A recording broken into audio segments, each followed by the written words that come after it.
Hello and welcome to our very first episode of Go Pop, where each week we'll be bringing you the latest and greatest in popular culture. Now today we bring you an exclusive interview from the cast of Star Trek Into Darkness, plus a sneak peek into the all-new Defiance. But to kick things off, we have our top 5 stories from around the globe that'll make you want to give your mate some skin. I'm talking about our high five. The town of Vulcan, Alberta is celebrating their centennial like only they can. From the 1st of May this year, if you're in Canada, you can live long and prosper with Vulcan Ale. Now, this beverage promises to explore a universe of taste. Now, I'll drink to that. Writer of 21 Jump Street, Michael Bacall, has been hired to pen a remake of John Hughes' Weird Science. It had us thinking, if you make the perfect girl with a Commodore 64, imagine what can be done with an Xbox 360. In an interview with Entertainment Weekly, Warner Brothers president Jeff Robinoff hinted at the future of the DC film universe.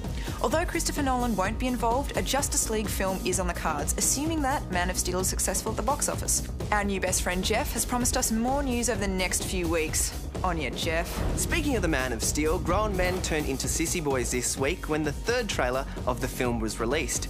How do I know that? Just because. If you've been living in the Fortress of Solitude and haven't seen it yet, check out the trailer at sftv.com.au/videos. And our number one piece of pop culture pie this week is all thanks to the House of Mouse. Disney announced there'll be a brand spanking new Star Wars film every year from 2015. Starting with episode 7, it's alternating between the new trilogy and spin-offs. Fingers crossed we get a sequel to the Star Wars Holiday Special. And now to the big story of the week. The crew of the USS Enterprise are back when Captain Kirk leads a manhunt to a war-zone world to capture a one-man weapon of mass destruction.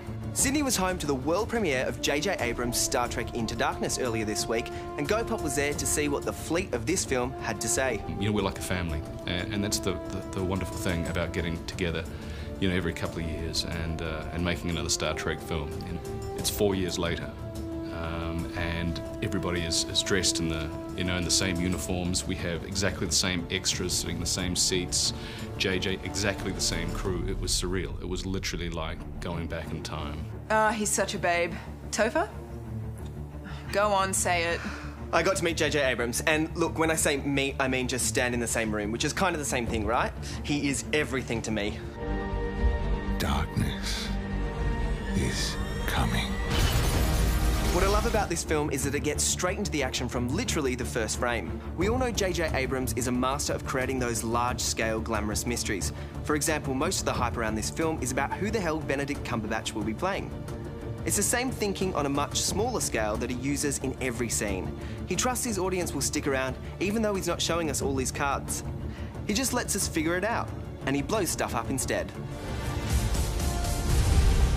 Well, I cannot wait to see it. Star Trek Into Darkness hits our screens May 9. Now you can check out an extended look at the red carpet and our interview with Karl Urban on the SF website. Now, who is ready to win stuff? To celebrate Continuum being released on DVD this week, we have some SF DVD packs to give away. Go to our competition page and tell us in 25 words or less where you would go if you could time travel. And you could take home Season 1 of Continuum, plus Warehouse 13 and Eureka box sets. Thanks to everyone who tweeted with us last night for episode 3 of Defiance. Now, we love this tweet by Kinetic Pearl, who said, let's see, we have Han Solo, Romeo and Juliet, and Mad Max's Road Warriors. I will watch it again next week. Thank you, Kinetic Pearl. For that, we're going to leave you with a sneak peek of next week's Defiance. For more information of anything that you've seen on today's show, check out our website. And we'll see you next week on Go Pop. See ya.